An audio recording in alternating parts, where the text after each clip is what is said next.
Hello friends, how are you?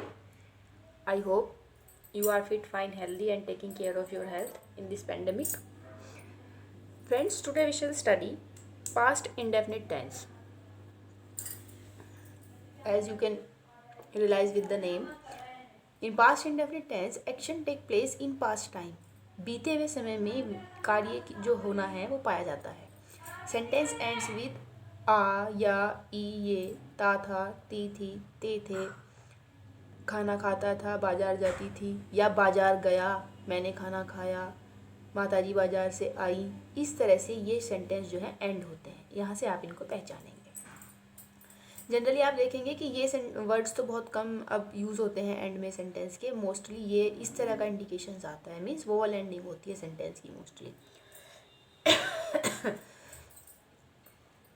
Present simple में हमने use किया है वर्ब को according to singular and plural subject. But always keep in mind in past indefinite simple past there is no classification of singular or plural. You just have only second form of did, do, which is did, as your helping verb. For negative, for simple sentence we have no helping verb. We shall use first form of verb as we have used in simple present. Here we shall use second form of verb as our helping verb. Simple present में हमने verb की first form को use किया है और simple past में हम verb की सेकंड फॉर्म को यूज़ करेंगे. रिमाइंड कर लेंगे थोड़ा सा. सिंपल प्रेजेंट में हम वर्ब की फर्स्ट फॉर्म में एस या E S according to subject लगाते हैं, सिंगुलर और प्लूरल. बट ऐसा कोई क्लासिफिकेशन पास्ट इंडेफिनिट में नहीं है. आपको बिल्कुल बिना किसी कन्फ्यूजन के वर्ब की सेकंड फॉर्म सबके साथ लगानी है. स्ट्रक्चर देखेंगे. Subject, second form of verb, object. इससे अलग कोई अगर वर्ड सेंटेंस में आया है तो उसकी इंग्लिश एंड में. मोहन कल अपने पिताजी को देखने दिल्ली गया. अब लिखेंगे सेंटेंस की इंग्लिश. सब्जेक्ट सबसे पहले. ऐसा कुछ भी नहीं है कि सब्जेक्ट के अकॉर्डिंग हेल्पिंग वर्ब आएगी, तो सिर्फ आपको सिंपल जाने की इंग्लिश की सेकंड फॉर्म लगानी है. गो की second form went. Mohan went to Delhi to see his father yesterday. अब ये आपका सब्जेक्ट, वर्ब और ऑब्जेक्ट. यहाँ सेंटेंस कंप्लीट हो गया है. मोहन वेंट टू दिल्ली, मोहन दिल्ली गया. अब ये आपका रेस्ट पार्ट है कि मोहन दिल्ली किस लिए गया. उसकी इंग्लिश हमने एंड में लगाई है. रेस्ट पार्ट की English most of the sentences में एस में ही आती है. ऐसे ही हमने इसको यहाँ यूज़ किया है. To see his father yesterday. Negative, negative में सिंपल प्रेजेंट में हम लगाते हैं डू और डज. तो यहाँ पर हम डू की सेकंड फॉर्म लगाएंगे डिड, जो हमारी हेल्पिंग वर्ब बनकर यहाँ पर आएगी. आप देखेंगे कि बहुत ईजी हो जाएगा आपके लिए इसको लर्न करना, क्योंकि सिंपल प्रेजेंट से इसको कोरिलेट कर लें आप सारा, अलग से मत रटें. भाई सिंपल प्रेजेंट में फर्स्ट फॉर्म ऑफ वर्ब तो यहाँ second form of verb. Simple present negative में डू तो यहाँ second form of do did.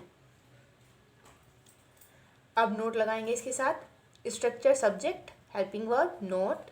अब वर्ब की फर्स्ट फॉर्म आएगी, क्योंकि ये सेकंड फॉर्म है, ये ऑलरेडी आ गई है सेंटेंस में, परमानेंट रहेगी हर सेंटेंस में नेगेटिव और इंटरोगेटिव में, तो वर्ब फर्स्ट फॉर्म में आएगा. ऑब्जेक्ट और अकॉर्डिंग टू सेंटेंस में जो भी रेस्ट पार्ट गिवन होगा वो हमारे सेंटेंस में आएगा. लड़कों ने अपना पाठ याद नहीं किया. Subject, helping verb, note, verb, object. Complete. The boys didn't learn their lesson. अगर ये हो जाता है लड़कों ने कल अपना पाठ याद नहीं किया, तो it will become the boys did not learn their lesson yesterday. तो वो रेस्ट पार्ट एंड में अपनी पोजीशन लेगा. इंटेरोगेटिव, जैसे कि आपने प्रीवियसली अब तक 4 सेंटेंसेस कर चुके हैं आप, तो ये स्ट्रक्चर आपको लर्न हो गया होगा. ये तो आपकी फिंगर टिप्स पर होना चाहिए. ये जितना जल्दी आपकी टिप्स पर आ जाएगा उतना ही आप ग्रामर में एक्सपर्ट हो जाएंगे. और जब आप किसी भी कंपटीशन को फेस करने के लिए तैयार होते हैं तो ये सारी ग्रामर आपके माइंड में चाहिए रेडी एकदम. तो इसको फिंगर टिप्स पर रेडी करने के लिए आपको कुछ नहीं करना, बस आपको सिर्फ ध्यान से हर आने वाले सेंटेंस को समझना है, क्योंकि जब आप नेक्स्ट सेंटेंस समझेंगे तो प्रीवियस सेंटेंस आपको ऑटोमेटिक रिवाइज हो जाएगा. और जब प्रीवियस ऑटोमेटिक रिवाइज हो जाएगा तो प्रीवियस सेंटेंस आपकी फिंगर टिप्स पर आ जाएगा और नेक्स्ट आप पढ़ेंगे. उससे नेक्स्ट जब आप पढ़ेंगे तो ये टेंस आपकी फिंगर टिप्स पर आ जाएगा.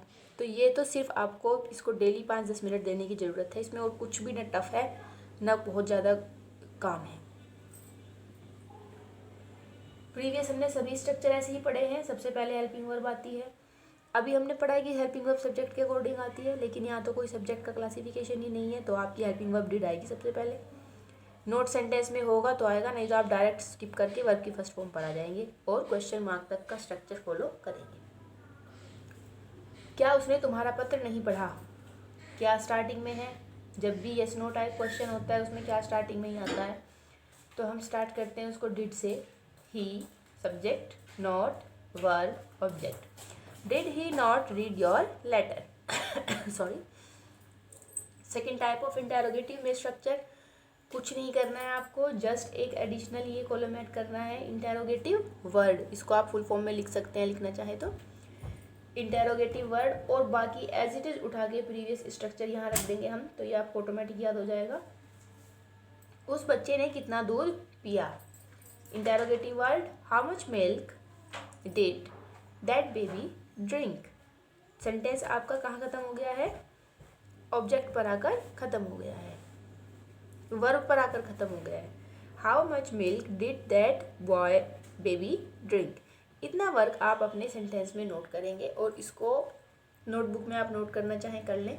वैसे 9th और 10th क्लासेस को तो नोट करना ही है, बाकी स्टूडेंट्स 11th और 12th अपनी सिर्फ कन्वीनियंस के लिए इसको रिवाइज करने के लिए देख सकते हैं, बाकी उनको नोट करने की कोई ज़रूरत नहीं है। एक रिवीजन हो जाए, क्योंकि हम सब में इन सेंटेंसेस की बहुत ज़्यादा ज़रूरत सिंटैक्स में पड़ेगी। जब आप सिंटैक्स करेंगे तो आप भी देख लें, कोई प्रॉब्लम नहीं है उसमें। ग्रामर में प्रीवियस वर्क को आप जितना रिवीजन करते चलेंगे उतना ही आप आगे वाली ग्रामर में स्ट्रॉन्ग होते चले जाएंगे। ठीक है स्टूडेंट्स, तो इसको अपनी नोटबुक में नोट कर लेंगे। कोई प्रॉब्लम कोई कन्फ्यूज़न है तो मुझे बताएंगे। Okay, thank you, have a good day.